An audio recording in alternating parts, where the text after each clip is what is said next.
Friends, welcome to WiFi study defence exams. मैं हूं Sunil sir आपके साथ, और डिफेंस के लिए मैं आपके पास CDS2 का स्पेशल और एक्सक्लूसिव बैच, जो कि कहीं इस तरह की शानदार टीम कॉम्बिनेशन और इस तरह की इनपुट के साथ में, आउटपुट के साथ में नहीं मिलेगा। इस वादे के साथ मैं आपका स्वागत करता हूं।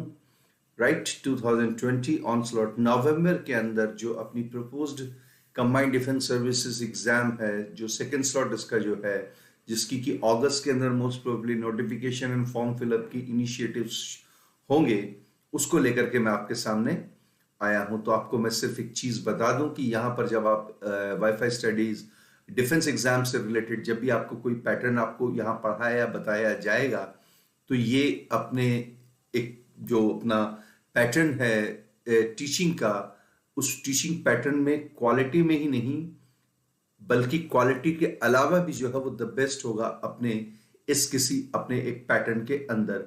राइट, तो यहां मैं आपको बता दूं कि जब आप CDS की तैयारी करोगे तो सबसे पहली चीज तो आपको यही मैं सिखा देता हूं पहली स्लाइड में ही, कि सर्विस जो है, सर्विस एक नाउन है।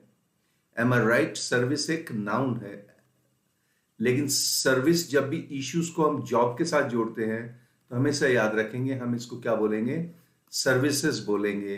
तो फॉर फर्स्ट पहली टीचिंग तो आपकी ये है कि अगर कोई किसी पे इल्जाम आता है और अगर हम इसको ऐसे बोलते हैं हिज सर्विस,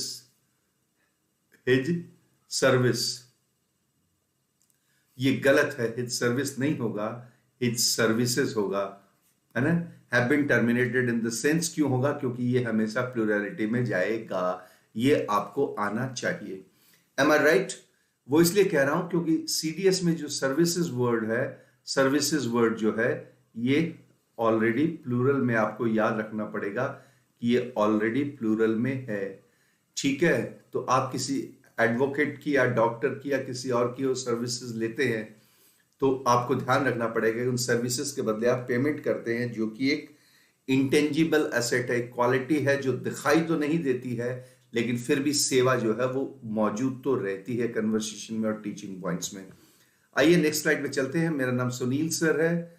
जिन लोगों ने पहली बार इस चैनल को देखा होगा, जो लोग पहली बार इस चैनल पे आ रहे हैं, उनको बताऊं मेरा नाम सुनील सर है। एग्जैक्टली मुझे सुनील सर बच्चे कहते हैं, लेकिन मेरा पूरा नाम है सुनील रुलानिया। और सुनील सर के हिसाब से आप मुझे जानेंगे तो सुनील सर के जो है CDS हो, चाहे NDA हो, चाहे CDS हो, लाइव टेस्ट जो है, लाइव टेस्ट क्वालिफाई करवाते हैं हम बच्चों को, अपने बच्चों को 5 डेज अ वीक, कम से कम 5 दिन। तो इधर देखिएगा, वाईफाई स्टडी लाइव टेस्ट के अंदर ऊपर आपको डिफेंस इंग्लिश क्या टाइप करना है, या आपको देखना है डिफेंस इंग्लिश, और आपको साइड में कहीं अगर लिख देना है, आपको सर्चिंग में एक बार तो आप सब्सक्राइब कर देंगे तो दिक्कत ही नहीं कि भाई सुनील सर, ये आपको देना है। और अनअकैडमी प्लस जो है, ये देखिए आप, मैं आपको दिखाता हूं अनअकैडमी प्लस जो है, ऑल अनअकैडमी प्लस के जितने भी सब्सक्रिप्शन है, अनअकैडमी प्लस के सब्सक्रिप्शन जो आप परचेस करना चाहते हैं, चाहे वो किसी भी सब्जेक्ट के हो, किसी भी कोर्स से, उससे कोई मतलब नहीं है। आप एक काम करेंगे, सुनील का SU हटा करके एक कोड बनता है आपका NEEL10। क्या बनता है? NEEL10, बिना स्पेस दिए NEEL10 कोड, उसको अप्लाई करेंगे और 10% की डिस्काउंट लेकर के आप कोर्स को यूटिलाइज कर सकते हैं। आइए, कुछ नहीं करते, हम काम की बात करते हैं सीधी, क्योंकि आज पहला लेसन है, ओपनिंग स्लॉट है, ओपनिंग लेक्चर है, तो एक टीचिंग तो मैंने आपको करवाई दी। हम नेक्स्ट स्लाइड में चलते हैं और नेक्स्ट स्लाइड में आपको बताने की कोशिश दे। ये प्लेन स्लाइड है दोस्तों, ये बिल्कुल क्या है, प्लेन स्लाइड है। तो आप जरा समझने की कोशिश कर रहे हैं कि मैं आपको क्या बताना चाहता हूं। मैं आपको ये बताना चाहता हूं इसमें कि इसमें हम जो भी करेंगे वो आपके बेसिक एलिमेंट्स होंगे। क्या होंगे? Basic elements. Teaching English language की टीचिंग में बेसिक एलिमेंट्स होंगे। और दोस्तों, बहुत खुशी की और ताज्जुब की बात यह है कि हम आज को आपको कोई भी प्रिंटेड स्लाइड से नहीं पढ़ाएंगे। एक भी printed JPG image word file है ना, या दूसरी कोई फाइल है, वो इमेज आपको फाइल PPT के जो स्लाइड प्रेजेंटेशन होते हैं, स्लाइड प्रेजेंटेशन से मैंने कसम खाई है, मैं अपनी CDS की पहली क्लास को नहीं पढ़ाऊंगा। मैं बात करूंगा पहले दिन आपकी बेसिक प्रॉब्लम्स क्या है। आपकी बेसिक प्रॉब्लम्स जहां आती है, फर्स्ट प्रॉब्लम है, उन पहले प्रॉब्लम को डिस्कस करेंगे। मैं वादा करता हूं आपने इस तरह का लेक्चर इंग्लिश लैंग्वेज में कभी नहीं देखा होगा। आपकी सबसे बड़ी प्रॉब्लम क्या है? पहली प्रॉब्लम है आइडेंटिफिकेशन। पहली प्रॉब्लम आपकी आइडेंटिफिकेशन। यानी कि पहचान, किस चीज की पहचान? Identification of parts of speech. दोस्तों ये आपकी पहली सबसे बड़ी समस्या है। याद रखना, 30 साल से जिस बंदे ने इंग्लिश पढ़ाई हो, 30 साल तक जिस बंदे के 55,000 सिलेक्शन हो, जिस बंदे के लगभग 1700-1800 यूनिफॉर्म के जॉब जो है स्टूडेंट करके आए हो, जो कर रहे हो, राइट, वो बंदा आपको कभी भी गलत नहीं पढ़ाएगा। Identification of parts of speech जो है ये आपके लिए सबसे बड़ी जरूरी है। मैं आपको एग्जांपल दूंगा, बॉय, बॉयश, आगे चलेंगे अपन। बॉय जैसे आपने बोला, और एक आपने क्या बोला? बॉयश बोला। डिफरेंशिएट करना है अपने को जैसे दोनों को। तो अब हमको ये पता होना चाहिए कि बॉयश जो है वो एडजेक्टिव है, ये क्वालिटी है, जबकि बॉय क्या है? बॉय एक प्योर नाउन है। M I right? तो बॉय एक प्योर नाउन है और बॉयश क्या है? एडजेक्टिव है। और बॉयफ्रेंड, अगर आप इसको अलग अलग करते हैं तो बॉय जो है इसका, अगर ये कंपाउंड नाउन नहीं है, मैंने क्या बोला? अगर ये कंपाउंड नाउन नहीं है, अलग अलग है, तो ये भी इसका क्या हो जाएगा? एडजेक्टिव का काम करेगा, क्योंकि एक्चुअल नाउन आपका कौन है? वो नाउन आपका है फ्रेंड। दोस्तों मेरी बात समझ में आ रही होगी। आइडेंटिफिकेशन ऑफ जो है वर्ड बहुत जरूरी है। इसमें मैं आपको एक क्वेश्चन देता हूं, जरा ध्यान से सुनना। I saw a saw, I saw a saw that could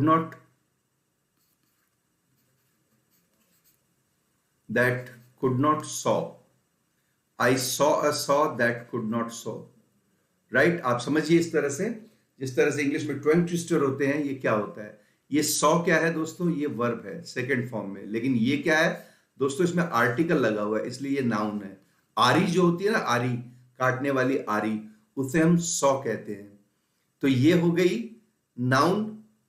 ये नाउन जो है, ये इसका अर्थ हो गया आरी पार्ट्स ऑफ स्पीच में। तो ये तो आरी हो गई, और आरी में ये हो गई आपका ऑब्जेक्ट, ये हो गई इसकी वर्ब, और ये हो गया इसका सब्जेक्ट। तो यहां पर तो ये तो वर्ब हो गई, और ये क्या हो गई? सेम वर्ड है, ऑब्जेक्ट हो गई। और मैंने एक ऐसी आरी देखी जो काट नहीं सकती थी। अब यहां फिर से क्या होता है? ये सॉ, ठीक है। तो इस वर्ब का तो अर्थ हो गया देखना, इस वर्ब का तो हो गया देखना, और इस वर्ब का अर्थ हो गया चीरना। आरी क्या करती है? चीरती है। तो यहां देखिएगा, आप बहुत इंटरेस्टिंग सिखा रहा हूं। ये तो वर्ब की फर्स्ट फॉर्म है, चीरना। ये चीरना वर्ब की फर्स्ट फॉर्म है। क्यों? कैसे मालूम? क्योंकि पीछे मॉडल लगा हुआ है, और मॉडल के साथ हमेशा आपको पता है वर्ब की फर्स्ट फॉर्म आती है। लेकिन यहां देखिए दोस्तों, ये जो है सॉ, ये वाली सॉ, इसको देखिए आप, मैं करके ले जा रहा हूं आपके सामने। ये सॉ जो वर्ब है दोस्तों, ये वर्ब की सेकंड फॉर्म है, क्योंकि ये देखना में सेकंड फॉर्म होती है और चीरना में फर्स्ट फॉर्म होती है। तो ये आपकी अगली समस्या है कि identification of parts of speech मेरे लिए कितनी जरूरी है। वो इसलिए कि मुझे इन सब चीजों का ध्यान रखना पड़ता है। Thank you very much. बिना प्रिंटेड स्लाइड के, पेन के, मार्कर के जरिए आपको मैंने बताने की कोशिश की है। ये चीजें आपकी तकदीर बनाएगी, ये चीजें आपका मुकद्दर तय करेगी। इसको अच्छी तरह से जान लें, क्योंकि आप बहुत लकी हो कि आप ऐसे बंदे से इंग्लिश पढ़ रहे हो जिसने 30 साल तक स्कूल, कॉलेज और कोचिंग पढ़ाई है। यहाँ 25-25, 24-24 साल के लड़के आते हैं सीधा कॉलेज, यूनिवर्सिटी से निकल के, आईटी कॉलेज से निकल के, इंजीनियरिंग कॉलेज से, और सीधा यूट्यूब पर दावा करते हैं कि फाड़ दूंगा, चीर दूंगा, इतिहास बदल दूंगा, ऐसा कभी नहीं पढ़ा होगा, और लोग उस बहकावे में आ भी जाते हैं। राइट? ये गलत है। आप मैथ्स, रीजनिंग तुरंत पढ़ा सकते हो यूनिवर्सिटी से निकल के। इंग्लिश पढ़ाने के लिए जो फौलाद और जो जिगर चाहिए, वो जिगर किसी यूनिवर्सिटी में नहीं मिलता है। कितनी भी डिग्री ले लो, पहले आपको क्लासरूम में बच्चों के साथ तपना पड़ता है, अपने आप को पकाना पड़ता है, तब जाके आपकी इंग्लिश पूरी होती है। मैं 2 रुपए 70 पैसे की किताब से इंग्लिश पढ़ के आया हूं। मेरे पास एक बुक है जिसकी कीमत है 2 रुपए 70 पैसे। 1974 में मैंने उसे खरीदी थी। 1974 में इंदिरा गांधी के समय आपातकाल लगा था, देश में इमरजेंसी लगी थी। उससे पहले 26 और 20 कितने साल हो गए? 2020 तो ये 20 साल, और 1974 से 26 कितने साल हो गए दोस्तों? 46 ईयर्स पहले। कितने? 46 ईयर्स पहले, 46 साल पहले मैंने 2 रुपए 70 पैसे की किताब, 2 रुपए 70 पैसे की किताब से इंग्लिश पढ़ी है, और मैं उस दौर का खिलाड़ी हूं। इसलिए आइए आपको इस क्वेश्चन को दिखाते हैं। फिर से एक क्वेश्चन देखना, एक क्वेश्चन और देखना, ठीक है। एक क्वेश्चन और देखना। कैन माने सकना, कैन माने ये बर्तन भी होता है और ये मॉडल भी होता है। कैसे? जब बियर का कोई कैन कहते हो आप, बियर का, या दूध की बाल्टी, जो दूध की बाल्टी होती है ना, जिसमें आप दूध लेके आते हो, तो दूध की बाल्टी या बियर जो आती है वो तो कैन में आती है, छोटी बाल्टी में या छोटी सिलिंड्रिकल बोतल में। और एक कैन का मतलब क्या होता है? सकना होता है, जो कि यहां पर ये मॉडल है और यहां पर ये क्या है दोस्तों? यहां पर ये नाउन है। तो अगर मैं कह लूं, अगर मैं आपसे ये कहूं, जरा ध्यान से सुनना प्लीज, है ना, कि वर्ड को अगर चूज करोगे तो कहां कैन का मतलब बियर है, कहां कैन का मतलब ढक्कन या बोतल या जो अपने बियर का कैन होता है या दूध का कैन होता है वो होगा, ये आपको आना चाहिए। चलिए नेक्स्ट राउंड में आपकी सेकंड प्रॉब्लम, पहले आपको मैंने आपकी प्रॉब्लम नंबर 1 बताई थी ना, अब मैं आपको आपकी प्रॉब्लम नंबर 2 बताता हूं कि बेसिकली आपकी प्रॉब्लम क्या है। आपकी सेकंड प्रॉब्लम है दोस्तों, आपकी सेकंड प्रॉब्लम है कि I am stereotype, I am stereotype, जिसे हिंदी में कहते हैं कि मैं बहुत ही परंपरावादी हूं, एक ढर्रे पर चलने वाला। स्टीरियोटाइप का मतलब है ढर्रे पर चलने वाला, ढर्रे पर, बोलिए, चलने वाला। मैं साबित कर दूंगा आपको। देखिए आपको मेरा तात्पर्य क्या है। स्टीरियोटाइप का मतलब है कि कौन सा क्वेश्चन सही है। मैं आपको 2 स्टेटमेंट सही दे रहा हूं, आप बताइए इसमें से कौन सा सही है। फटाफट है, बिना किसी प्रेजेंटेशन के। आज स्लाइड नहीं, आज सिर्फ और सिर्फ इससे पढ़ाई करेंगे। बाद में मैं आपको पीपीटी स्लाइड्स के थ्रू नए नए शानदार रूल्स, नए नए शानदार क्वेश्चन आंसर, नए नए शानदार मल्टीपल चॉइस क्वेश्चन के टेस्ट वगैरह करवाता रहूंगा, है ना। कंबाइंड डिफेंस सर्विसेज में टोटल 6 या 7 यूनिट है, इसलिए बिल्कुल घबराने की जरूरत नहीं है। एक तो कहना है कि हम ये एक वर्ड लेते हैं कि, है ना, वर्ड लेते हैं जैसे पीयूष, पीयूष इज कैंसर। मैंने कहा पीयूष इज कैंसर, और दूसरे में मैंने कहा Piyush has cancer, Piyush has cancer. Piyush cancer है, पीयूष को कैंसर है। अब आप बताइए इस दोनों में से कौन सा सही है और कौन सा गलत है। फटाफट 5 सेकंड आपके सामने, सिर्फ इतना बताइए। ए बी, मन ही मन सोचिए, ए सही है, बी सही है। दोस्तों क्या होता है, 99% लोग कहते हैं ए गलत है, बी सही है। क्यों? क्योंकि पीयूष खुद कैंसर नहीं है, पीयूष को कैंसर है। लेकिन हकीकत तो ये है दोस्तों कि ये भी सही है और ये भी सही है, दोनों वाक्य सही है। लेकिन हम लोग क्या करते हैं, हम लोगों को यही पसंद है कि पीयूष को कैंसर है, पीयूष कैंसर कैसे हो सकता है। असल में हुआ क्या है, ये तो सही है, पीयूष कैंसर है, मकर है। पीयूष क्या है? मकर है ना, नहीं कर्क है, सॉरी, इसे हिंदी में कर्क कहते हैं। पीयूष कर्क है और इसमें पीयूष को कैंसर रोग है। तो ये पीयूष कर्क है, ये तो पीयूष की क्या हो गई, ये तो पीयूष की हो गई राशि, और ये कैंसर क्या हो गया, पीयूष का रोग। अंग्रेजी में 12 राशियां हैं, 12 मास की, आपको पता है, सबकी अलग अलग राशि का इंग्लिश नाम है, और उसमें एक राशि है कैंसर, जिसे कर्क कहते हैं, जो कि कर्क रेखा मकर रेखा से जुड़ते हैं। तो उम्मीद करता हूं ये टीचिंग पॉइंट आपको अच्छा लगा होगा। थर्ड में क्या होता है, I jump too much, I jump too much, ये आपका पॉइंट है, I jump too much.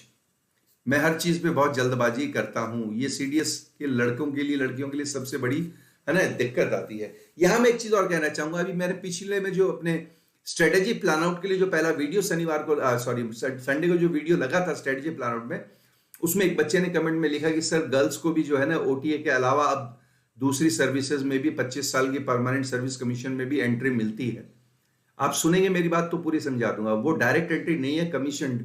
Actually क्या है कि जब आप OTA, officers training academy Chennai से जब आप पास आउट करके पोस्टेड होते हो, तो आजकल सुप्रीम कोर्ट ने कहा है कि वो प्रमोशन में वो चाहे तो परमानेंट सर्विस कमीशन ले सकती है, लेकिन उन्होंने कम से कम 8-9 साल की सर्विस पूरी की हो तो ये तो प्रमोशन के थ्रू हो गया ना, कि वहां जैसे कि आप 9 साल की सर्विस। ऐसा तो हुआ अभी 3 महीने पहले ही, एक मेडिकल कॉर्प की हमारी ऑफिसर है जो कि लेफ्टिनेंट के पोस्ट पे प्रमोट हुई है।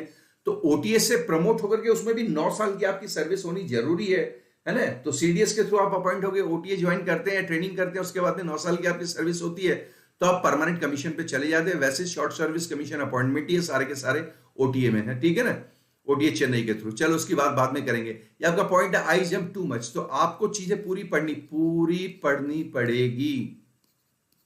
चीजें पूरी पढ़नी चाहिए आपको। आपको छोटे मोटे 2-4 शब्दों से आपको ये चीज नहीं आनी चाहिए। जैसे कि मैं एक क्वेश्चन देता हूं आपको, आप इस क्वेश्चन को ध्यान से देखना। जनवरी, जनवरी कम्स, जनवरी कम्स, जनवरी आती है डैश फेब्रुअरी, फेब्रुअरी, ठीक है ना दोस्तों। और मैं आपको 4 ऑप्शन दे देता हूं, है ना। 1 आफ्टर, 2 बिफोर, राइट दोस्तों, 3 है ना अहेड, 4th बिटवीन, बिटवीन। क्या करोगे आप, फटाफट जवाब बताओ। जनवरी कब आती है डैश फरवरी, कब आती है जनवरी? बोलिए, प्लीज बोलिए, जवाब दीजिए। उत्तर बताऊं आपको, 99% बच्चे इसका जवाब देंगे जनवरी कम्स बिफोर, बिफोर ये वाला जवाब देंगे, before. M I right? Before फरवरी। लेकिन एक्चुअली ऐसा होगा नहीं दोस्तों। क्यों नहीं होगा? इसके रीजन क्या है? इसके पीछे कोई रीजन है? जी हाँ, इसके पीछे एक सॉलिड रीजन है। वो रीजन ये है दोस्तों, क्योंकि फरवरी जो है वो FGHIJ ऊपर ले चलते हैं ई, डिक्शनरी में ऐसे आता है तो EF, तो ये गई आपकी फरवरी, और ये रही आपकी, बोलिए मेरे साथ, जनवरी। अब पहले कौन आया बताइए डिक्शनरी में? फरवरी। और बाद में कौन आया? जनवरी। तो ये क्वेश्चन पूरा पढ़ना आपको, पूरी। अब ये पूरा मैं लिख देता हूं, है ना। In English, in English dictionary, in English dictionary. अब यह हो गया आपका क्वेश्चन पूरा। आ गया होगा समझ में अब आपको मैं क्या कहना चाहता हूं? अब जवाब दीजिए। अब ये आपका क्या होगा? गलत जवाब है। क्यों? अब जनवरी जो है डिक्शनरी में वो क्या होगी? वो बिफोर नहीं, आफ्टर आएगी। क्या आएगी? आफ्टर आएगी। तो ऐसी चीजों का दोस्तों आपको ध्यान रखना है प्लीज। आप ये कह सकते हो सर कि आपने अगर इंग्लिश डिक्शनरी पूरा लिखा होता तो हम भी इसका जवाब पूरा वही देते जो आप चाहते हो। ये तो मैंने एक एग्जांपल दिया ना दोस्तों। एग्जाम में हो सकता है कि आप चाहो तो इसको गड़बड़ी कर जाओ, तो ऐसी गड़बड़ी आपको नहीं करनी है। तो ये मेरे 3 पॉइंट हो गए। कितने पॉइंट हो गए? 3 पॉइंट। चौथा point, I hate new words. I hate, आपको नफरत होती है किससे? न्यू वर्ड्स, ऐसे वर्ड्स से जो कि आपने सुने नहीं है या और नहीं है, तो आपको दिक्कत होती है। मैं इसके एग्जांपल देता हूं आई हेट न्यू वर्ड्स के। है ना, शब्दों की ओर ध्यान देंगे प्लीज। लिनेट, एक मैंने लिखा लिनेट, ठीक है, LINNET, लिनेट। बी में मैंने एक एग्जांपल और लिखा, चलो जैसे कि एक वर्ड लिख देते हैं अपन, हेरिंग। हेरिंग, क्या लिखा मैंने? Herring, right. तो ये 2 वर्ड आपके लिए क्या हो गए नए? जो वीडियो बच्चे देख रहे हैं उनको कईयों को नहीं पता होगा लिनेट क्या होता है, हेरिंग क्या होता है। तो आई हेट न्यू वर्ड्स में आप एक काम कीजिए ना, कोई बात नहीं, आप वेट कीजिए, वेट, है ना, and go ahead. Wait, go ahead, इंतजार कीजिए और आगे चलिए आप। उससे क्या होगा वेट एंड गो अहेड में? उससे ये होगा कि ये वर्ड आपको खुद ही एक्सप्लेन कर देंगे कि ये क्या है, चाहे आपने डिक्शनरी में देखे हो न देखे हो, सर्च किए हो न किए हो, सुने हो न। Lynette is a singing bird. Lynette क्या है? Lynette is a singing bird. तो मैंने आपको क्या सिखाया दोस्तों? मैंने ये सिखाया कि लिनेट का आपको शुरू में पता नहीं था, लेकिन आगे चले तो आपको पता चल गया कि लिनेट क्या है दोस्तों, एक बर्ड है। हेरिंग क्या है? Herring is a sea fish. Herring क्या है? Herring is a sea fish. अब देखिए, शुरू में आपको हेरिंग का मतलब पता नहीं था, लेकिन अब आपको पता चल गया हेरिंग क्या है। हेरिंग एक प्रकार की मछली है, साफ शब्दों में पता चल गया। तो इस पॉइंट को हम कहते हैं क्या, पता है दोस्तों? इस पॉइंट को हम ये कहते हैं कि आप वेट करें, इंतजार करें चीजों का और पूरी तरह से पालन करें। धीरे धीरे चीजें आपको समझ में आने लगेगी। दोस्तों 5th क्वेश्चन में चलते हैं, 5th पॉइंट में चलते हैं। 5th पॉइंट क्या है? 5th पॉइंट ये है, I do not update my self. I do not update my self. ये आपकी सबसे बड़ी प्रॉब्लम है कि नए ट्रेंड के क्वेश्चन और नए ट्रेंड के पैटर्न से आप अपने आप को क्या कर रहे हो? अपडेट नहीं कर रहे हो। ये आपकी एक और प्रॉब्लम है। मैं आज आपको बेसिक प्रॉब्लम बता रहा हूं। कंबाइंड डिफेंस सर्विसेज के जो एग्जाम होने वाले हैं, हमारे डिफेंस के एग्जाम है, इसके लिए जो बंदे हमारे साथ प्रिपरेशन कर रहे हैं, पहली बात तो प्लीज चैनल को लाइक शेयर सब्सक्राइब करें। अभी शेयर करें इसको प्लीज, और लाइक का बटन जिन्होंने दबाया वो लाइक का बटन दबाए। बहुत मेहनत से पढ़ा रहा हूं। अरे स्लाइड से तो कोई पढ़ा देगा, 5 साल का बच्चा पढ़ा देगा, सामने आया हुआ मुंह से पढ़ लिया। क्या दिया हुआ दोस्तों? फलाना ढिगड़ा टिगड़ा। हाँ, इसका आंसर बी। क्यों? क्योंकि पहले से टीप के रखा हुआ है, सारा का सारा टीपा हुआ, तो वो सामने प्रेजेंटेशन में चला जाए तो आपको तुरंत बता दिया। क्या दिक्कत आई?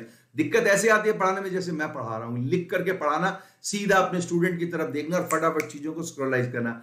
8 लाख से ज्यादा क्वेश्चन आंसर मैं मेरे बच्चों को 30 साल के करियर में करवा चुका हूं, और अभी भी मेरे पास में तकरीबन 1,80,000 1,85,000 इन स्टॉक जो है वो रेडी क्वेश्चन है, मल्टीपल चॉइस क्वेश्चन के टाइप में, जिनको कि मैं बहुत से क्वालिटी के क्वेश्चन को सीडीएस में यूज करूंगा। आप अपने आप को अपडेट नहीं करते, इसका एग्जांपल देता हूं। एक क्वेश्चन देखिए मेरी तरफ से आप, और बताइए इसमें एरर क्या है। ठीक है? चलिए क्वेश्चन लीजिए। प्रगति हैज डिलीटेड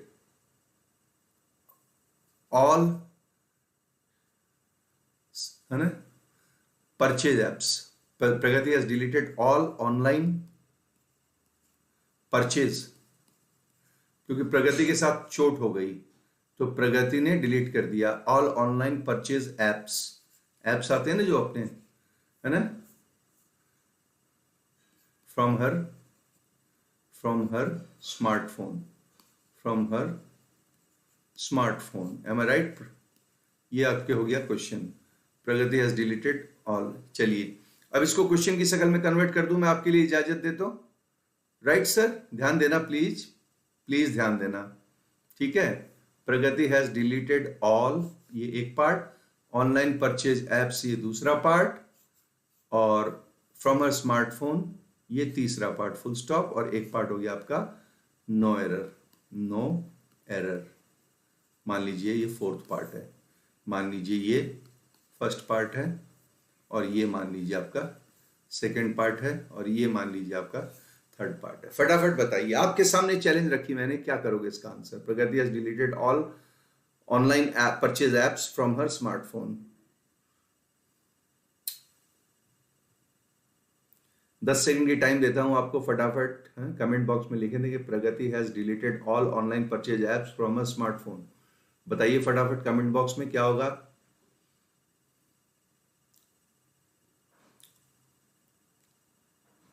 टाइम पूरा हो गया आपका। ठीक है? तो मैंने पॉइंट क्या पढ़ाया था 5 नंबर पे, फिर से चलिए। I do not update my self. आप अपने आप को क्या नहीं करते? आप अपने आप को सब कुछ करते हो लेकिन अपडेट नहीं करते। दोस्तों क्या हो रहा है? स्मार्ट डेज के जमाने में स्मार्टफोन से जो आपके एप्स होते हैं ना, एप्स को आप डिलीट कर नहीं सकते। एप्स कभी डिलीट नहीं होते, फॉर्स स्टॉप हो सकते हैं या तो, या अनइंस्टॉल हो सकते हैं। यहाँ डिलीट नहीं आएगा, यहाँ सही जवाब है अनइंस्टॉल्ड। वर्ब गलत है। अगर ये एग्जाम में क्वेश्चन आता तो आपको क्या करना पड़ता? ए पार्ट में इसके आपको एरर करनी ही पड़ती, नहीं आपके पास कोई दूसरा उपाय है नहीं। सुनील सर के साथ कंबाइंड डिफेंस सर्विसेज के इंग्लिश के एग्जाम देख रहे हैं आप। आगे चलेंगे। आपका नया छठा पॉइंट है चॉइस इश्यू। 6 पॉइंट क्या आपका? 6 पॉइंट आपका क्या है? Choice issue. मेरे सामने चॉइस एक बहुत बड़ी इश्यू है। चॉइस इश्यू का मतलब है ए लूं, बी लूं, सी लूं, और नहीं लूं किसी को तो फिर नो एरर डी लूं। आईएएस क्वालिटी का एक क्वेश्चन मैं आपको दिखाता हूं। एंड सीडीएस की जो एक्सक्लूसिव क्लासरूम चल रही है उसके मैंने एक क्वेश्चन लिखा हूं कि जैसे मान लो कि आप कैसे क्वेश्चन आ जाता है कि the measles are no longer a serious disease। Measles अब कोई खतरनाक बीमारी नहीं मानी जाती है। ठीक है? The measles are no longer a serious disease. चलिए फटाफट कीजिए। चॉइस इशू में मैं आपको ट्रेन कर रहा हूं। चलिए बताइए क्या होगा इसका आंसर। 10 सेकंड फिर से आपके पास है, 15 सेकंड मांग लीजिए ज्यादा से ज्यादा, और क्या कर सकते हैं अपन। राइट? ओपनिंग क्लास है। इस क्लास को जो देख लोगे आप समझ जाओगे कि आपके आने वाले दिनों में कितनी शानदार तैयारी करवाएंगे।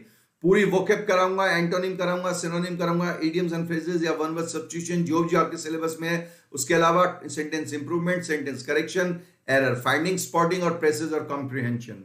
चलिए क्या होगा, कुछ बच्चे तो कहेंगे सर कि मीजल्स से पहले द नहीं आता तो ये एरर है। कुछ बच्चे कहेंगे सर नहीं मीजल्स तो सिंगुलर डिजीज है तो इसमें इज आएगा, आर नहीं आएगा तो ये एरर है। तो ये वाली एरर हो गई, वर्क की एरर हो गई। अब आप क्या करोगे, चॉइस एरर में ए बोलोगे या बी बोलोगे?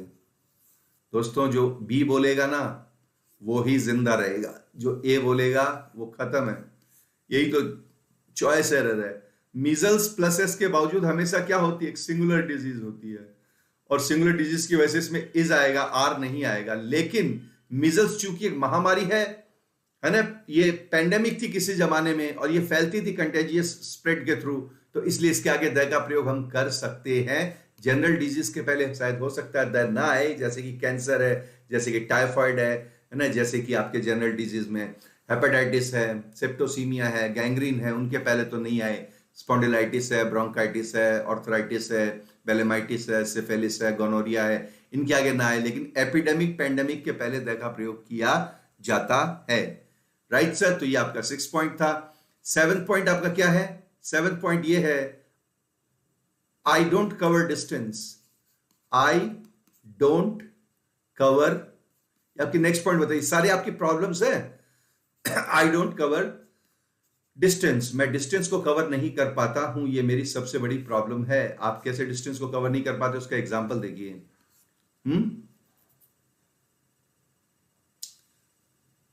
है ना, Komal has saved my, Komal has saved my clips and images, my image has said my clips and images, है ना, from her, है ना, laptop, am I right? Komal has said my clips and images from her laptop। देखो दोस्तों क्या होता, अगर यहाँ डिलीटेड होता तब तो फ्रॉम हो जाता, लेकिन यहाँ पे चूंकि सेव्ड है इसलिए यहाँ पर क्या होगा बताइए आप। यहां पर प्रयोग किसका होगा? यहां पर प्रयोग होगा इन का। किसका? इन। मैंने क्या बोला? इन का प्रयोग होगा। क्यों होगा? इन हर लैपटॉप। क्यों? क्योंकि ये लैपटॉप में तो सेव आप करते हो ना, जब भी कोई चीज आप सेव करते हो तो उसको आप सेव सोर्स में सेव करते हो, और जब भी कोई चीज को आप डिलीट करते हो डिलीटेड, तो सोर्स से डिलीट करते हो, तो से के लिए क्या आ जाता? फ्रॉम आ जाता। तो यहां इन आएगा, क्यों? क्योंकि यहां सेव हुआ है। अगर ये डिलीट होता तो यहां फ्रॉम आ जाता। ये आपको मैं पहले से ही बता दूं। तो नेक्स्ट क्वेश्चन में अगर चलेंगे, नेक्स्ट पॉइंट में अगर हम चलेंगे दोस्तों, 7th 8th पॉइंट में, जैसे मान लो सीरियल वाइज अगर अपन चलते हैं और अगला कोई पॉइंट हमें समझ में आता है, चलिए येलो ही ले लेते हैं, उसमें टीचिंग पॉइंट बढ़िया होते हैं। क्या आएगा? तो इसमें हम चलेंगे, एक क्वेश्चन लेंगे, 8 में पॉइंट लेंगे। पहले पॉइंट लेने के बाद में पहले क्या नहीं कि वोकेब जो है, वोकेब पिंचेस मी, पिंचेस का मतलब है चिकोटी काटना। वोकेब पिंचेस मी, वोकेब मुझे बहुत सताती है। आपको क्या, पूरी दुनिया को सताती है, तो इसका मतलब ये क्या है कि हम वोकेब पढ़ना छोड़ दें? जी नहीं, वोकेब नहीं सोचेंगे। इंग्लिश में क्या होता है, जैसे कोई वर्ड आपने सुना ही नहीं, ठीक है, a man fond of setting, a man fond of setting things माने चीजें, setting things to fire, a man fond of setting things to fire, ठीक है, वो व्यक्ति जो चीजों में आग लगाने का शौक रखता है ना। और ये fond of नहीं है तो दोस्तों एक और वर्ड आ सकता है, a man ऑब्सेस्ड विद का प्रयोग किया जा सकता है, a man obsessed with setting things to fire, right. तो ऐसे में क्या करेंगे बताइए? ऑप्शन मान लीजिए आपको नहीं आता है, एम आई राइट? तो हम क्या करेंगे, हमारे पास चॉइस तो होनी चाहिए। तो मैं आपको एक चीज सिखाता हूं, जरा देखिएगा आप, ठीक है। एक शब्द है इंग्लिश में पायर। पायर का मतलब होता है हिंदी में चिता, चिता। M I right? और एक शब्द है इंग्लिश में क्रायो। ये ठंड से जुड़ा हुआ वर्ड है, ठंड से, CHRYO, क्रायो। क्रायो माने ठंड, पायर माने चिता। दूसरे शब्दों में मुझे इंग्लिश बहुत अच्छी तरह से आती है, तो फिर से देख ले आप, मेरे और आपके बीच में कोई फासला नहीं रहना चाहिए, दूरी न रहे कोई, आज इतने करीब आओ, मैं तुम में समा जाऊं, तुम मुझ में समा जाओ। ये थ्योरी याद रखना।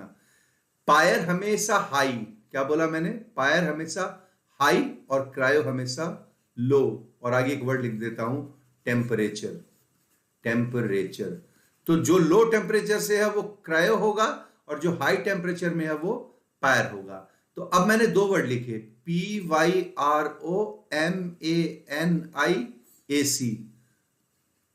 पायरोमेनियक। और दूसरा मैंने आपके लिए लिख दिया है ना, CHRYO, क्रायोमेनियक। ये दो वर्ड आपके सामने लिख दिए मैंने। अब आप बताइए, क्रायोमेनियक जो है वो तो ठंडी चीजों का मैनियक होता है, और पायरो माने आग होती है, और मैनियक माने जुनून होता है।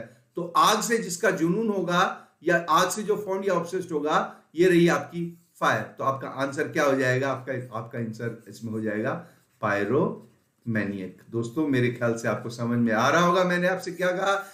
ऐसे होती है वोकेबलरी, है ना, ऐसे होती है। अब आपको क्रायो का मतलब पता चल गया आज, तो फिर से एक क्वेश्चन आपके लिए लिख देता हूं। A man fond of cold regions, वो व्यक्ति जिसे ठंडे इलाकों का बहुत शौक हो, कोल्ड रीजन्स का। ऑटोमेटिकली इसमें रहेगा CHRYO, क्रायो, और फॉन्ड का मतलब प्यार करने वाला, फाइल, क्रायो फाइल। क्यों? फाइल माने प्रेमी भी होता है, लव। फाइल का मतलब लव या लवर भी होता है। तो लव या लवर होता तो जरूरी नहीं है मैनियक ही आए, जरूरी नहीं है मैनियक ही आए। उसमें हो सकता है कि वो अच्छे कामों के लिए भी जाना, तो अच्छे कामों की पसंदगी फाइल, और बुरे कामों की जब पसंदगी होती है वो मैनियक, उसको मैनिया होता है इंग्लिश में।